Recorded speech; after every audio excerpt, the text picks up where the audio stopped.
Rehabilitating Hamilton Harbour, setting a threshold for household water consumption. Located on the western tip of Lake Ontario, Hamilton Harbour is surrounded by the cities of Burlington and Hamilton. Contaminated by years of industrial waste from the steel and iron industry, the harbour is environmentally stressed. Hamilton Harbour and its watershed are home to diverse fish communities and significant aquatic habitats. The harbour serves as the primary water reservoir for the watershed, so it is important to protect it from environmental harm.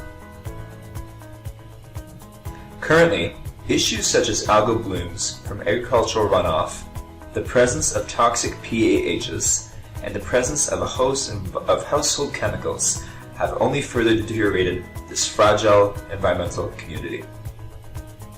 Aggravating this problem is the fact that the city of Hamilton is built on combined sewer systems. These sewers are designed to collect rainwater runoff, domestic sewage from households, and industrial wastewater in the same pipe. Most of the time, combined sewer systems transport all of their wastewater to a wastewater treatment plant, where it is treated and then discharged to the harbor. However, during periods of heavy rainfall or snowmelt, the wastewater volume in a combined sewer system can exceed the capacity of the sewer system or treatment plant. This causes overflow of contaminated wastewater into the harbor, further stressing it. It suggests that up to 31 overflow events can occur per year in the city of Hamilton. To solve this problem, the adoption of an approach that reduces stress on the harbor is needed.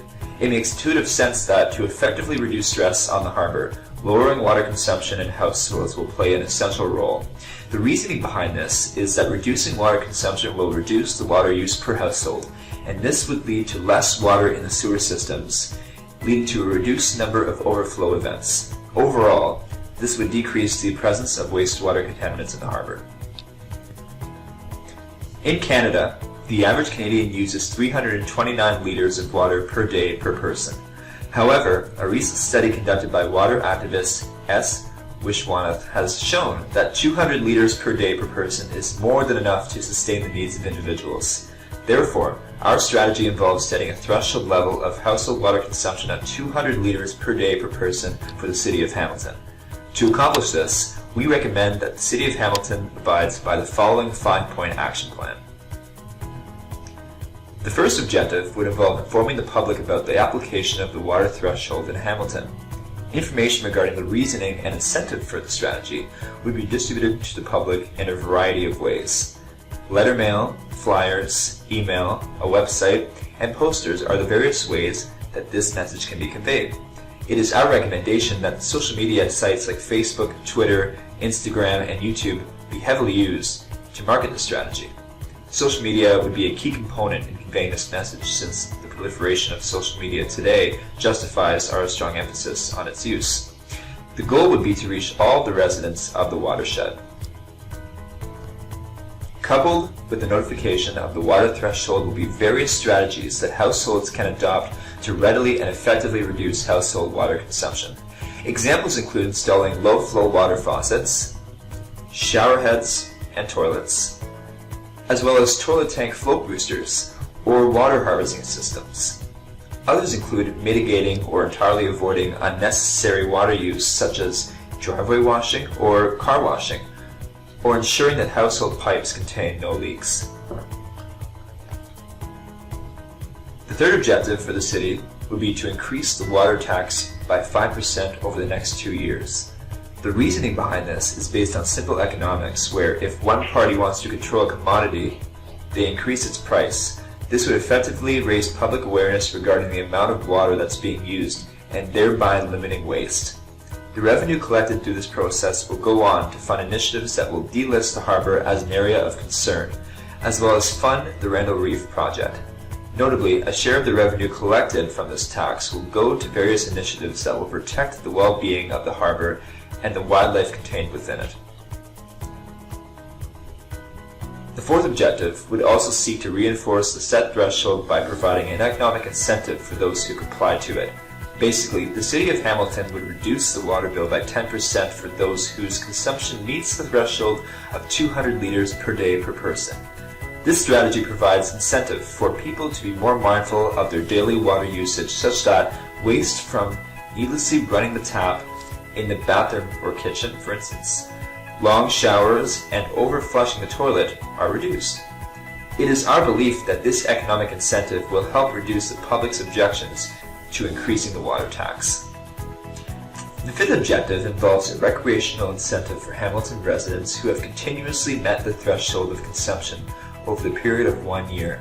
The incentive would be in the form of coupons to major local as well as national attractions.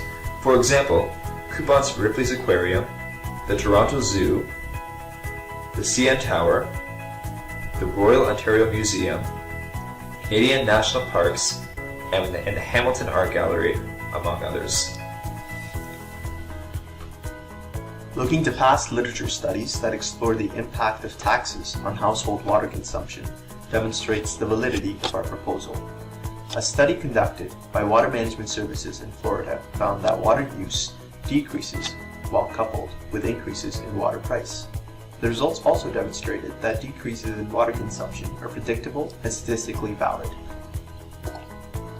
It was also shown that water demand decreases with the use of low-cost, water-efficient technologies, such as the ones that we have mentioned in this podcast. For example, the use of low-flow water faucets, low-flow water toilets, and low-flow shower heads were seen in this study. Considering our proposal, the potential to save water would be approximately 129 liters per person per day, given average consumption rates in Canada. With Statistics Canada reporting 551,771 as the current population of Hamilton, over 71 million liters of water per day can be saved when the threshold is met.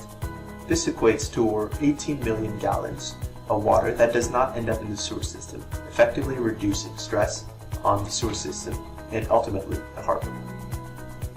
The strategy put forth in this podcast emphasizes the importance of reducing household water consumption, such that in the event of excessive rainfall or snowmelt, the sewer overflow would be mitigated and the harbor would not be overwhelmed with contaminants.